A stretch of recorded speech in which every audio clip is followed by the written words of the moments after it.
बरसों से ना स्त्रियों के सम्मान के लिए किताबों में बहुत सारे कानून बनाए गए हैं। संविधान में उनको समानता का अधिकार दिया गया है। लेकिन क्या हम ये सच में कह सकते हैं कि स्त्रियों को पुरुषों के समान अधिकार दिया गया है?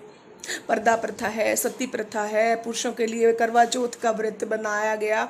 हाँ, हर चीज में स्त्री को पुरुष के समक्ष झुकना सिखाया गया। ये पुरुष प्रधान समाज की चालाकी है।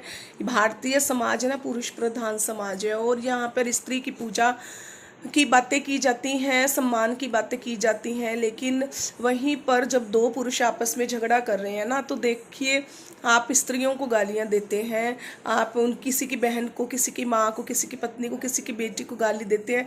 तो क्या ये स्त्री का वास्तव में सम्मान है? जिस सम्मान की हम बात करते हैं, जिस अधिकार की, जिस बराबरी की, जिस समानता की बात करते हैं, क्या सच में स्त्रियों को मिल पाया है, या फिर किताबी कानून बनकर रह गया? किताबों में सिमटा हुआ वही कानून बना हुआ है।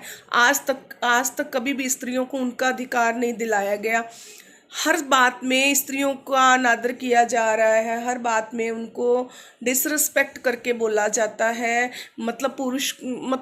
स्त्री को शुरू से ये सिखा दिया जाता है, उसके जहन में भर दिया जाता है कि पुरुष की दासी के रूप में उसकी सेवा करे। माँ ने उसे जन्म दिया, उसे पाला, अपनी बहू को उसे सौंप देती है इस नाम पे कि अब तुम इसकी माँ बनकर, इनकी इसकी दासी बनकर हर जीवन भर इसकी तुम सेवा करना।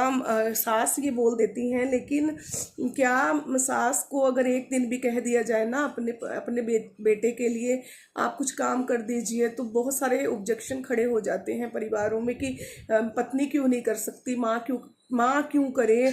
जब शादी हो गई तो क्या शादी हो जाने से क्या वो अपनी माँ का पुत्र नहीं रह जाता? क्या स्त्री को ये हक नहीं है कि वो अपने पति की माँ से कुछ कार्य उसके लिए करने के लिए बोल दे, यदि वो दूसरे कार्यों में व्यस्त है? क्या ऐसा नहीं हो सकता? क्या ये अपराध है? क्या ये अन्याय है यदि बोल दिया? और बहुत सारे ऑब्जेक्शन हो जाते हैं, बहुत सारे ताने खड़े हो जाते हैं। सुबह उठने के बाद शाम को सोने तक वो लगातार 16-18 घंटे काम करती रहती है।